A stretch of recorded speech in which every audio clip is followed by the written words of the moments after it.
ಇಲ್ಲೇ ಹೋಗೋದು ಮನ್ಯಾಗ ಹೋಗೋದು. ಯಾರು ಮನೆ ಗಂಡ ಹೆಣ್ಣಿನಿ ಹೆಣ್ಮಳ ಬಂದೈತಾರ ಹೆಣ್ಣು ಗಂಡಿನಿ ತಿಳ್ಕೊಬೇಕು ನೀನು. ಶಬ್ದಗಳು ಹೆಂಗೆ ಬರ್ತಾವೆ ತಿಳ್ಕೊಬೇಕು ನೀನು. ಆಗ ನೀನು ಕಲ್ತಾವಿದ್ದಿ, ಕಲ್ತಾವಿಲ್ಲ ನಾನು ಸಿದ್ಧಿ ಮಾಡ್ತಾವಿದ್ದೀನಿ. ನಾನು ಸಾಯ್ಬೇಕಾದ್ರೆ ನಾನು ಹಂಗೆ ಸಾಯಲಿಲ್ಲ. ನನಗೇನು ತಂದು ಕೊಟ್ರಲ್ಲ ಅದ್ರಾಗ ಹಾಕಿ ಕೊಟ್ರ ಸತ್ಯನ ನೋಡ್ರಿ ಹಿಂಗೈತಿ. ನನಗೇನು ತಂದು ಕೊಟ್ರಲ್ಲ ತಂದು ಕೊಟ್ರವರು ಯಾರಂತ ಹೇಳೋದಲ್ಲ ನಾನು.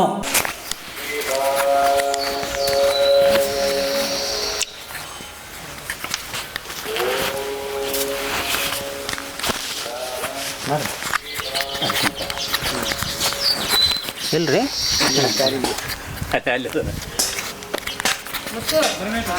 ಬರ್ತೀವ್ರಿ ದಾರಿ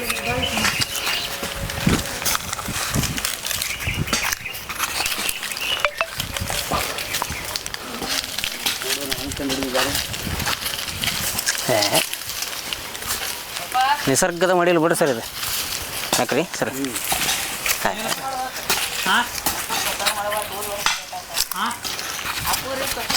ನೋಡಿ ಸರ್ ಅಜ್ಜಾರ್ ಅದ್ಭುತ. ನಮಸ್ಕಾರ ರೀ ಅಪ್ಪಾರ.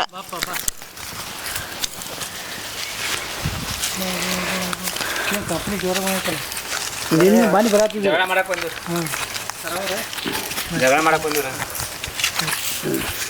ಕುದಾಕತ್ತೇನೆ ಅದಕ್ಕೆ ಅಪ್ಪ ಇಲ್ಲೇ ಹೋಗೋದು ಮನ್ಯಾಗ ಹೋಗೋದು. ಅವ್ರು ಜಿನ್ ಆಗಿಬಿಟ್ಟಿದ್ರು ಸತ್ತ ಮೇಲೆ. ಹಿಂಗಾಗಿತ್ತು ಒಂದು ಹೆಣ್ಮಳ ಮೇಲೆ ಬಂದುಬಿಟ್ಟು ಅಪ್ಪ ನಾವು ಕೂಡ ಇದ್ವಿ ಮತ್ತು ಅಪ್ಪ ಇದ್ರು ನಾವು ಒಳಗೆ ಏನು ಮಾಡ್ತೀವಿ ಬಂದ್ಕೊಳ್ಳಿ ಹೆಣ್ಮಳ ಬಂದಿತ್ತು. ಯಾರು ನೀನು ಅಂತ ಕೇಳಿದ್ರು. ನೀ ಯಾರು ಹೇಳಂತ. ಹ್ಞೂ ನೀ ಯಾರು ಹೇಳೋದು ನಾ ದುಂಡಯ್ಯ ಅಂದು. ಹೇ ಯಾರು ನೀನು ನನ್ನ ಬಿಡ್ಸಕ್ಕೆ ಬಂದು ಮಾಡ್ತೀಯ.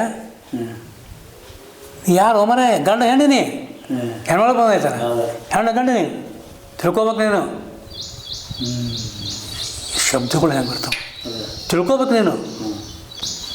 ಆಗ ನೀನು ಕಲ್ತಾವಿದ್ದಿ, ಕಲ್ತಾವಿಲ್ಲ ನಾನು ಸಿದ್ಧಿ ಮಾಡ್ತಾವಿದ್ದೀನಿ.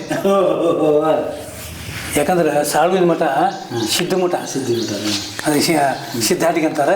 ನಮ್ಮದು ಸಿದ್ಧಾಟಿ ಮಠ ಅದು ಒಂದು ಮೂಲತಃ ಸಿದ್ಧಾಟಿ ಮಠ ನಾವು ಸಿದ್ಧರ ಮಠ ಸಿದ್ಧ.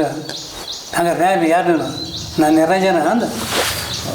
ನಿರಂಜನ ಸರ್ ನಿರಂಜನ ಯಾಕೆ ನಿರಂಜನ ಯಾವ ನಿಂದು ಹೊಳೆ ಹೆಚ್ಚಿಗೆ ಐತಲ್ಲ ಗೊತ್ತೈತಿಲ್ಲ ನಿನಗೆ. ನೋಡಿ ಅಲ್ಲಿ ನೆನಪೈತಿಲ್ಲ ನಿನಗೆ. ಅಡಿಸೋ ಮಠದಾಗ ಇರ್ತಿದ್ದಲ್ಲ ಅಡಿಸೋ ಮಠದಾಗ ಇರ್ತಿದ್ದಲ್ಲ ಗೊತ್ತೈತಿಲ್ಲ. ನಿರಂಜನ ಸ್ವಾಮಿ ಏನು ಗೊತ್ತಾಗ್ತಿಲ್ಲ ಈಗ. ನಾವು ಒಪ್ಪುಗರು ಮಾಡಿದ್ದಾರೆ ಗೊತ್ತಾಗ್ತಿಲ್ಲ ಅಂದ್ಕೊಳ್ಳಿ. ಹೌದು ಮತ್ತು ಮತ್ತು ಹಿಂಗ್ಯಾಕೆ ನೀ ದೇವಾಗಿ ಬಂದೀವ ಮನೆ. ನಾ ದೇವಾಗಿಲ್ಲ ನಾ ದೇವರಾಗಿ ಬಂದೀನಿ. ಮತ್ತು ನೀನು ನೋಡಿದ್ರೆ ಇವತ್ತು ಹಿಂಗೆ ಬರಬಾರ್ದು. ನನ್ನ ಆಶೆ ಐತಿ ಅದಕ್ಕೆ ಇಲ್ಲ ಬಂದೀನಿ. ಅದಕ್ಕೆ ನಾವು ಈ ಕಡೆ ಅಂತೀವಿ ಬ್ರಹ್ಮ ಪಿಶಾಚಿ ಅಂತೀವಿ. ನೀವು ಮುಸಲ್ಮಾನ್ರಿಗೆ ಜಿನ್ ಅಂತೀವಿ. ಜಿನ್ ಅದು ಅಷ್ಟೇ ವ್ಯತ್ಯಾಸ ಹೆಸರು ಒಂದ. ಬ್ರಹ್ಮ ಪಿಶಾಚಿ ಅಂದ್ಕೊಳ್ಳಿ ಎಷ್ಟು ಇದಾಯ್ತು. ಹಂಗಾರೆ ಮತ್ತು ನಿನ್ನ ಆಶೆ ಏನಿತ್ತು. ನಾನು ಆಶೆ ಹೇಳಿ ನಿನಗೆ ಮಾಡ್ತೀನಿ. ನೀನು ನಿಗೂತ ಮಾಡ್ತೀನಿ ಅವ್ರೆ ಅದು ನಿಗೂತ ಮಾಡ್ತೀನಿ. ನಾನು ಸಾಯ್ಬೇಕಾದ್ರೆ ನಾನು ಹಂಗೆ ಸಾಯಲಿಲ್ಲ. ನನಗೇನು ತಂದು ಕೊಟ್ರಲ್ಲ ಅದ್ರಾಗ ಹಾಕಿ ಕೊಟ್ರ ಸತ್ಯನ ನೋಡ್ರಿ ಹಿಂಗೈತಿ. ನನಗೇನು ತಂದು ಕೊಟ್ರಲ್ಲ ತಂದು ಕೊಟ್ರವರು ಯಾರಂತ ಹೇಳೋದಲ್ಲ ನಾನು. ನೋಡ್ರಿ ಹಂಗೈತಿ. ಯಾರಂತ ಹೇಳೋದಿಲ್ಲ ತಂದು ಕೊಟ್ಟರು. ನಾ ಸತ್ಯ ನಾ ಸತ್ಯದಕ್ಕೆ ನನಗೇನು ಕಷ್ಟ ಆಗಿಲ್ಲ. ನನಗೆ ನಾನು ದುಃಖನೂ ಆಗಿಲ್ಲ. ಅದು ನನಗೆ ಸುಖ ಆಗೈತೆ. ಹೆಂಗೆ ಸುಖ ಆಗ್ತದೆ ನನಗೆ. ಇನ್ನೊಮ್ಮೆ ಅವ್ರಿಗೆ ಹಾಕಬಾರ್ದು ಅಂತ ಮನಸ್ಸು ಬಂತಲ್ಲ ಅಲ್ಲಿ. ಅವ್ರಿಗೆ ಮನಸ್ಸು ಬಂದು ಭಾಳ ಕಷ್ಟಪಟ್ಟವರು ಕಷ್ಟಪಟ್ಟು ನಾಶ ಆದ್ರೆ ಆ ಮಾತು ಬೇರೆ. ಅವ್ರಿಗೆ ಇನ್ನೊಮ್ಮೆ ನಂಗೆ ಮಾಡಬಾರ್ದು ಅಂತ ತಿಳ್ಕೊಂಡು ನಾ ಸತ್ತ ಮ್ಯಾಗ ಅವ್ರಿಗೆ ಬಂತದು. ಅದಕ್ಕೆ ನಾನು ಸುಖ ಸಿಗ್ತದ. ಅದರಿಂದ ನಾನೇನು ಉಳ್ದೀನಿ ಹೊರತು ಇಲ್ಲಪ್ಪ ಅಂದ. ಮತ್ತು ಹೆಂಗೆ ಮಾಡ್ಬೇಕು ನಿನಗೆ. ನನಗೆ ಏನು ದೊಡ್ಡದೇ ಮಾಡಬೇಕಾಗಿಲ್ಲ. ನನ್ನ ಗದ್ದಿಗೆನ ಸ್ಥಾಪನೆ ಮಾಡಿ ಅಲ್ಲಿ ನನ್ನ ಮೂರ್ತಿ ಇಡು ಅಭಿಷೇಕ ಮಾಡಿಸು. ನಾನು ಅಲ್ಲೇನಾಗ್ಬಿಡ್ತೇನೆ. ಏನು ದೊಡ್ಡ ಕೆಲಸ ಸೋಮಾರ ದೊಡ್ಡ ಕೆಲಸ ಅಲ್ಲ, ನಿಂತ ಮಾಡ್ಬೇಕು. ಈ ಮಕ್ಳು ಮಾಡೋದಿಲ್ಲ ಇವರು. ನೀನು ನಿಂತು ಮಾಡಿ ಆಯಿತು ಮಾಡ್ತೀನಿ ಅದು ಮಾತು ಕೊಡಿನಿ ಆಯ್ತಪ್ಪ ನಿಜ ಮಾತು ಕೊಟ್ಟಾಗ ಅದು ಹೋತು. ಹೋಗಿ ನಮ್ಮಪ್ಪ 15 ದಿವಸ ನಿಂತು ಗದಿಗೆ ಮಾಡಿ ಅದನ್ನು ಅಭಿಷೇಕ ಮಾಡಿಸಿ ಅದನ್ನು ಕೊಟ್ಟು ಮಾಡಿ ಬಂದ. ಅದಕ್ಕೆ ಅಲ್ಲಿ ಹೋಗ್ಬಿಡ್ತು, ಆರಾಮ ಆಗ್ತದೆ. ಗದಿಗೆ ಐತಿ ರೀ, ಅದು ಮುಳುಗಡೆ ಬಂದಿತ್ತಲ್ಲ, ಸಾಲು ಬಂದಿತ್ತು. ಅಲ್ಲಿ ಗದಿಗೆ ಐತಿ, ನಾವು ನೋಡಿಲ್ಲ. ಅದಾದಮೇಲೆ ಆಯ್ಮಾಳು ಮತ್ತೊಂದು ಬಂದು, ಯಪ್ಪ ನಾನು ಹಿಂದೆ ಬಂದಿದ್ದೆ, ಯಾರು ಗೊತ್ತಿಲ್ಲ ಇಲ್ರಿ ಸಾಲು ಬಂದಿದ್ದು ಹಿಂಗೆ. ಓಹೋ ನೀ ಬಸ್ಸವ ಸಂಗನ ಬಸ್ಸವ ಇತ್ತು ಆಯ್ಮಾಳ ಹೆಸರು. ಹೌದಪ್ಪ ನಾನು ಅಲ್ಲಿ ಗದಿಗೆ ನಾನು ಬಿಟ್ಟಿಲ್ಲ, ನಾನು ನಡ್ಕೊತೀನಿ, ನನ್ನ ಸುಖ ಸಿಕ್ಕೈತಿ, ಅದೇನು ಆಶೀರ್ವಾದ ಆಗೈತಿ ಅಂತ್ಕೊಂಡು ಹೇಳ್ತದಕ್ಕೆ. ಇಂಥದ್ದು ಒಂದೊಂದು ಕಥೆಗಳು ಬರ್ತಾವೆ. ಆದ್ರೆ ಬರೀ ಮಾತನಾಡಿದೆ. ಯಾಕಂದ್ರೆ ಇನ್ನೊಂದು ಸಿದ್ಧಿ ಇರಬೇಕಲ್ಲಿ. ಸಿದ್ಧಿ ಇತ್ತಂದ್ರೆ ತಾನೇ ಎಲ್ಲ ಆಕೈತಿ. ಸಿದ್ಧಿ ಅಂದ್ರೆ ಏನದು ಆಗಲೇ ಹೇಳಿ ನಾವು ಸತ್ಯವನ್ನು ನುಡಿಬೋದು, ಮತ್ತೊಬ್ಬರೇ ಮೋಸ ಮಾಡೋಂಗಿಲ್ಲ. ಅದೇ ಈಗ ಅಪ್ಪ ಹೇಳಿ ದಾಸ್ಕೆ ಸಾಹೇಬ್ ಹೆಂಗೆ ತಿಳಿದಿ ದಾಸ್ ಸಾಹೇಬ ನಮ್ಮಪ್ಪ ಹೇಳಿದೆ ಆಯ್ತು. ನಮ್ಮಪ್ಪ ಹಂಗೆ, ನಮ್ಮಪ್ಪ ಏನೋ 4ನೇದು ಕಲ್ತಾನ ಸಾಲಿ. 4ನೇದು ಕಲ್ತಿದ್ದಕ್ಕೆ 12 ದಿವಸ ಕರ್ಕೊಂಬಂದು ನೌಕರಿ ಹಚ್ಚಿ ಕೊಟ್ರು ಅವಂಗೆ. 4 ಕಾರ್ಕೊಂಡು ಮಾಡಿದ್ರು. 4 ಕಾರ್ಕೊಂಡು ಮಾಡಿದ್ಮೇಲೆ ಮುಂದೆ ಈಗ ಯಾರು ಬಂದು ಯಪ್ಪ ನಾಳೆ ನನ್ನ ಮಗಳನ್ನ ಗಂಡ ಮನೆಗೆ ಕಳಿಸ್ಬೇಕು, ಕಳಿಸ್ಲಿ ಬೇಡ, ನಾಳೆ ಕಳಿಸ್ಬೇಡ, ಮತ್ತೆ ಬೇಸ್ತ ಕಳಿಸು. ಮತ್ತೆ ಹಿಂಗಂದ ಅಂದ್ಕೊಳ್ಳಿ ಹೋಗಿ ಅಲ್ಲಿ ಶಿಖರ್ ಮಾಡಿದೆ ಇವತ್ತು ಹೋಗಿ ಕೇಳಿದ್ರೆ ಬೇಸ್ತ ಚಲೋ ಐತೋ ಅಂತ ಅವ್ರು ಹೇಳ್ತಿದ್ರು. ನಾವು ಪಂಚಾಂಗ ಗೊತ್ತಿಲ್ಲ, ಇದು ಗೊತ್ತಿಲ್ಲ, ಸುಮ್ಮನೆ ಅವ್ರಿಗೆ ಬಂದುಬಿಡ್ತಿದ್ರು. ಹೇಳಿದ್ದೆ ಖರೆ ಅಂದ್ರೆ ಅದು ಅಲ್ಲಿಂದ ಯಪ್ಪ ನಮ್ಮ ಮಗ ಹುಟ್ಟೈತಿ, ಏನು ಚಲೋ ಐತಲ್ಲ, ನಿನ್ನ ಮಗ ಹುಟ್ಟೈತಿ ಎಂದು ಹೊಡಿತೇವ ಸಂಜೆ ಮಾಡಿರ್ತೆ, ಹಂಗಾರೆ ಕರಿಯರ್ ದಾನ ಮಾಡಿಬಿಡು, ಚಲೋ ಆಕೈತಿ. ಅದು ಕೇಳಿದ್ರೆ ಅದೇ ಇರಬೇಕು, ಪಂಚಾಂಗ ಕೇಳಿದ್ರೆ ಅದೇ ಇರಬೇಕು. ಅಂದ್ರೆ ಅವ್ರಿಗೆ ಇದರಿಂದ ಬೈಬರ್ತ್ ಬಂದಂಗೆ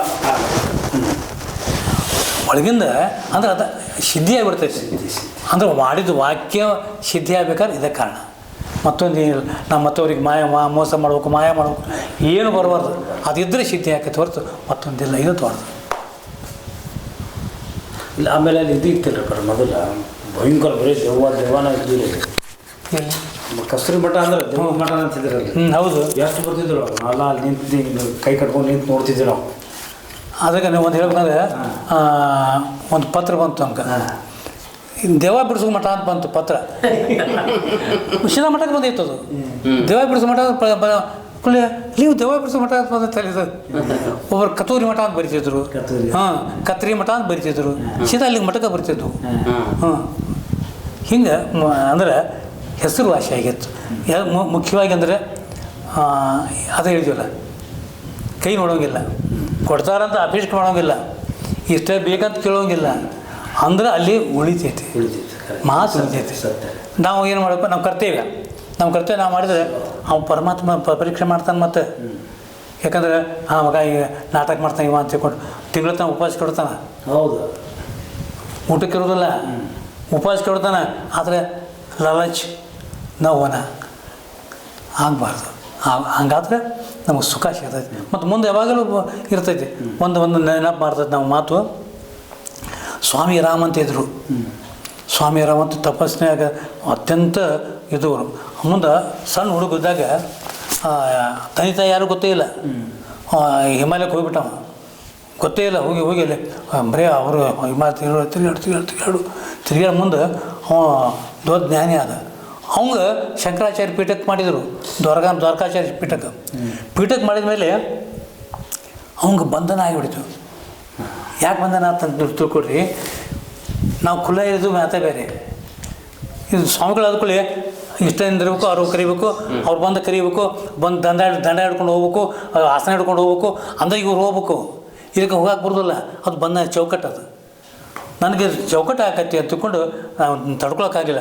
ಬೇಡ ರಾಜನ ಬರೆದ ಗದಿಗೆ ಬಿಟ್ಟು ನಾವು ಒಳ್ಳೆ ಅಂತ ಬಿಟ್ಟು ಬಂದರು ಅವರು. ಅಂದರೆ ನಾವು ಯಾರ ಇದರ ಹಂಗನೇ ಆಜ್ಞೆ ಇಲ್ಲ, ನಾವು ಸ್ವತಂತ್ರ. ಹಾಗಾಗಿ ಅವ್ರು ಇಷ್ಟು ಕಠಿಣವಾದ ಮಾಡಿದ್ರಲ್ಲ. ಅದ್ರಾಗ ಒಂದು ಹೇಳ್ಬೇಕಂತಂದ್ರೆ ಏನೋ ಹೇಳ್ತಿದ್ವಲ್ಲ ಅದನ್ನು. ಶಂಕರಾಚಾರ್ಯ ಅಲ್ಲ, ಇವ್ರದ್ದು ಅದಕ್ಕೆ ಬಂತು, ಅದಕ್ಕೆ ಉದ್ದೇಶಕ್ಕೆ ಬಂತು. ಮರು ಭಾಳ ಆಗ್ತೈತೆ. ಅದ ಬಂಧದಾಗಿರ್ಬಾರ್ದು ಅಂತ ಹೊರಗೆ ಬಂದ. ಹಾಂ ಬಂಧನ ಇರ್ಬೇಕಂತ ತಿಳ್ಕೊಂಡು ಇರಬಾರ್ದು ಅಂತ ತಿಳ್ಕೊಂಡು ಅವರು ಭಾಳ ಕಿಡಿಗೇಡಿ ರಾಮ. ಎಷ್ಟು ಕಿಡಿಗೇಡಿ ಅಂದ್ರೆ ಭಾರಿ ಕಿಡಿಗೇಡಿ. ಅವ್ರ ಗುರುಗಳು ಎಷ್ಟು ಹೇಳಿದ್ರು, ಬಾರು ಮಾಡಬೇಡ, ಬಾರು ನೀ ಶಾಣೆ ಇದ್ದೀವಿ, ಬಾರು ರಾಮ, ಬರೀ ನೀವಂತ ಹೇಳ್ತೀರಿ, ನೀವೇನು ನಾವು ನಿಮ್ಮ ಇದು ಬಿಟ್ಟು ಕೊಡೋದಿಲ್ಲ, ಏನು ವಿದ್ಯೆ ಬಿಟ್ಟು ಕೊಡೋಲ್ರಿ ನೀವು, ವಿದ್ಯೆ ಬಿಟ್ಟು ಕೊಡೋಲ್ಲ, ಬರೀ ಅಲ್ಲಿ ಹೋಗಿ ಇಲ್ಲಿ ಹೋಗಿ ಅಂತ ಇದನ್ನೇ ಹೇಳ್ತೀರಿ. ಇಲ್ಲಿ ಬಾರು, ಈಗ ಅಲ್ಲಿ ಬಂಗಾಳಕ್ಕೆ ಹೋಗು, ಕಲ್ಕತ್ತಕ್ಕೆ ಹೋಗು, ಈಗ ಅಲ್ಲಿ ಒಬ್ಬ ಮುಕ್ಕೊಂಡ ಇದಳವನ ಅವಾಗ ಮುಟ್ಟು ಹಿಂಗೆ ಗುರುಗಳು ಹೇಳ್ಕೈಸಾರ ಅಂತ ಎಷ್ಟು ಮುಟ್ಟು ನೋಡು, ಅವ ಆರಾಮಾಗಿ ಬರ್ತಾನೆ. ಹಂಗೆ ರೀ ಅಂದ. ನೀವು ಹೋಗು ಬಾಳು ಹೋದ ಕಿಶಾರ್ ಹಾಕಿಲ್ಲ ರೈಲ್ವೆ ಸ್ಟೇಷನ್ಗೆ ಹೋದ್ಕೊಳ್ಳೆ ಅಲ್ಲಿ ನೀವು ರಾಮ ಅನ್ನೋದು ಹೌದು ಬರ್ರಿ ಕರ್ಮ ಹೋಗು. ಅವ ಟಿಕೆಟ್ ಕೊಟ್ಟ ಅವ ಗಾಡಿ ಕುಣಿಸಿದ. ಕಲ್ಕತ್ತಕ್ಕೆ ಹೋದ. ಕಲ್ಕತ್ತಕ್ಕೆ ಅಲ್ಲಿ ಹೋದ್ಕೊಳ್ಳೆ ಒಬ್ಬ ಜಟಕ ಬಂದು ನಿಂತಿದ್ದು, ನೀವು ರಾಮ ಸ್ವಾಮಿ ಅನ್ನೋದು ಹೌದು. ಅವ್ನು ಕರ್ಕೊಂಡು ಇದಕ್ಕೆ ಹೋದ ಆಸ್ಪತ್ರೆಗೆ ಹೋದ್ಕೊಳ್ಳೆ ಮುಕ್ಕೊಂಡಿದ್ದು ರಾಮಸ್ವಾಮಿ ಬಂದ್ರೆ ಗುರುಗಳೇ ಕಶಾರ. ಏನೂ 10 ಪೈಸೆ ಏನು ಖರ್ಚಿಲ್ಲ. ಕರ್ಕೊಂಡು ಹೋದ್ರು. ಅಲ್ಲಿ ಬೆಡ್ ಮಕ್ಕೊಂಡಿದ್ದವ ಕೋಮಾದಾನ. ಕೋಮ ಅಂದ್ಕೊಳ್ಳಿ ಅವಂಗೈ ಕೈ ಮುಟ್ಟಿ ಹಿಂಗೆ ಅಡಿಮೆ ಕೈ ಇಟ್ಟ. ಗುರುವೇ ನೀ ಕಳಿಸಿಯಲ್ಲ ಬಂದಿನ ಅಂತ ಕೈ ಇಟ್ಟ. ಕಣ್ಣು ತೆಗೆದು ನೋಡಿದವ, ಗುರುಗಳು ಕಳಿಸ್ಯಾರ ಅಂತ ಅನ್ನವ. ಕೋಮಾಗಿದ್ದವ ಬೆಡ್ನಿಂದಾಗಿದ್ದು ಕೈ ಮುಗಿದು ಗುರುಗಳು ಕಳಿಸ್ಯಾರ ನಿನಗೆ, ಹೌದು ನೀಗ ಆರಾಮಾಕೈತೆ. ಶಕ್ತಿ ಅದು ನಾನು ಮಾಡುವಂಥ ಯಾರು ಹಂಗನೇ ಇರೋಂಗಿಲ್ಲ, ಯಾವ ಹಂಗಿನಾಗಿಲ್ಲ. ಬಂಧನದಾಗ ಬೇಡ, ಹಂಗಿದ್ದಾಗ ಮಾತ್ರ ಆ ಶಕ್ತಿ ನಮ್ಮಲ್ಲಿ ಬರ್ತೈತೆ.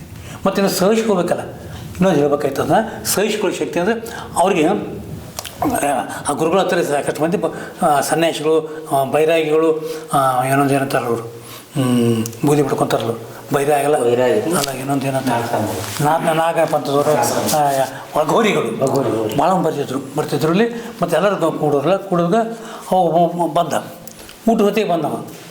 ಒಂದು ಹೊತ್ತು ಊಟ ಅಲ್ಲಿ ಒಂದು ರೊಟ್ಟಿ ಚಪಾತಿ ರೊಟ್ಟಿ ಇರ್ತಾರೆ, ಒಂದು ರೊಟ್ಟಿ ಬಟಾಟೆ ಪಲ್ಯ, ಅದು ಒಂದು ರೊಟ್ಟಿ ಅಷ್ಟೇ, ಒಂದು ರೊಟ್ಟಿ ಕುಳಿ ರಾಮನ ಊಟ ಏನಾಗಿದ್ದಿಲ್ಲ. ಗುರುಗಳು ಅಂದರು, ನಿನ್ನ ಊಟ ಗುರು ಕೊಡು. ನಾ ಊಟ ಮಾಡಿಲ್ಲ ಅನ್ನೋ, ಕೊಡೋ ಊಟ ಮಾಡಿದ್ರೇನೋ ಅಂದ, ಕೊಡೋವ್ರಿಗೆ ಅದು ಬಿಟ್ಟು ಬೇಸ ಗುರುಗಳೇ ಅಂತ ಕೊಟ್ಟ. ಅವ್ರು ದಕ್ಕದಿ ಇಟ್ಟ, ಕೊಡಲಿಲ್ಲ ದಕ್ಕದಿ ಇಟ್ಟ. ಅವ್ರು ಬಂದವರು ಊಟ ಮಾಡಿ ಆನಂದ ತಂದು ರಾಮ ಬಾಯಿಲ್ಲಂದರು. ಕೈ ಇಟ್ಟು ಏನು ಹೇಳ್ತಾರೆ, ತಿನ್ನಿಂದ ಹಸಿವಿನ ಆಗೋದಿಲ್ಲ ಅಂದರು. ತಿನ್ನಿಂದ ಹಸಿವಿನ ಆಗೋದಿಲ್ಲ, ಯಾಕಂದ್ರೆ ನನಗೆ ಹೊಟ್ಟೆ ತುಂಬಿಸಿದೆ, ನಿನಗೆ ಹಸಿವಿನ ಆಗೋದಿಲ್ಲ, ನಿನಗೆ ಹೊರ ಆಗ್ತದೆ. ಅಂದರೆ ನಾವು ಕಷ್ಟ ಸಹಿಷ್ಣು ಇರಬೇಕು. ಕರೆ ಗುರುಗಳ ಮಾತ್ರ ಕೇಳ್ಬೇಕು. ಮತ್ತು ಕೇಳೋದು ಮಾಡಿದರೆ ಇಂಥ ಪರಿಸ್ಥಿತಿ ಆಕೈತಿ. ಇನ್ನೊಂದು ಮಾತು ನೆನಪಾತು.